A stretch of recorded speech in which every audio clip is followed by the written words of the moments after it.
Welcome to the deep dive. Great to be here. Today, we're plunging into the world of global trade. We're using insights from globaltradenews.us. Right.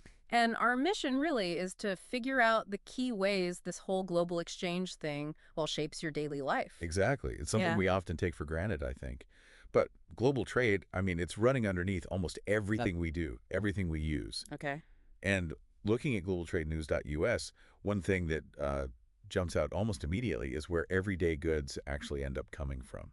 It can be pretty surprising. Okay, let's unpack that. Surprising how I think most people imagine, big factories and maybe one or two main countries making everything. Wow, yeah, that's the common picture. But think about this. Globaltradenews.us had this piece on, like a basic cotton T-shirt. Seems simple. Right, a t-shirt. But its journey often involves cotton grown in, say, country A, spun into yarn in country B, woven into fabric in country C, Whoa. dyed and actually made into the shirt in country D, and then shipped out everywhere to people like us.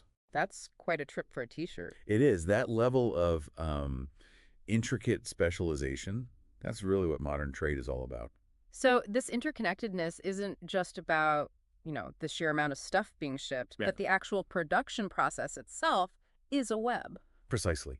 And what's really fascinating, and something globaltradenews.us often covers, is how this specialization can, create unexpected efficiencies. Efficiencies, meaning cheaper goods. Yeah, often cost savings, which can affect the price you pay, and just the sheer availability of things. They analyze these global value chains, Global value chains, okay. and they show how, like, one little hiccup in one part of the chain can cause ripples everywhere else. Right, I think we've all felt some of those ripples recently. Definitely. Okay, this is where it gets really interesting for me. We hear so much about trade balances, country X importing this much from country Y. How does this complex production web change how we should think about those numbers? Ah, that's a really key point.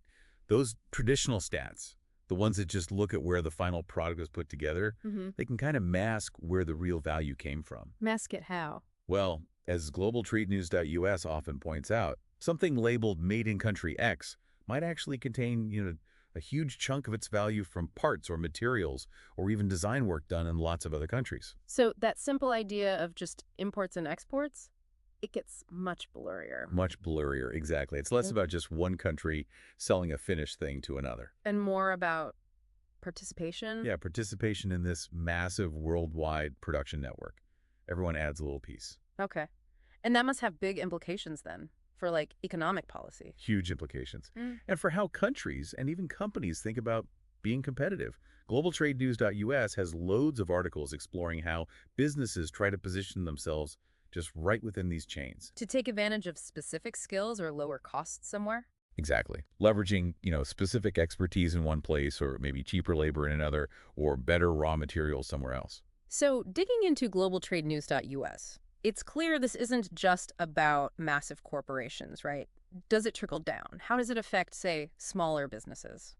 Or just us as consumers? Oh, absolutely. For smaller businesses, Yeah. getting plugged into these global chains can sometimes open up totally new markets, niche markets, Ah, interesting. or give them access to specialized bits and pieces they just couldn't find locally. And for us, the consumers, well, generally all this global competition and specialization means, More choice, lower prices. usually, yeah, a wider variety of goods, often at more competitive prices than you'd get if everything was just made, down the street. Okay, so let's bring it back to the everyday. You mentioned the t-shirt. Any other examples that globaltradenews.us highlights where this global trade pops up in ways we might not expect? Well, think about your smartphone. It's a classic example. Okay. The minerals in the battery, maybe from Africa. The super smart processing chips, probably Asia.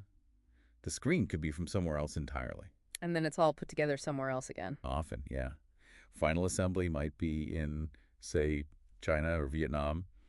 Globaltradenews.us is great at tracking these specific flows, showing the dependencies.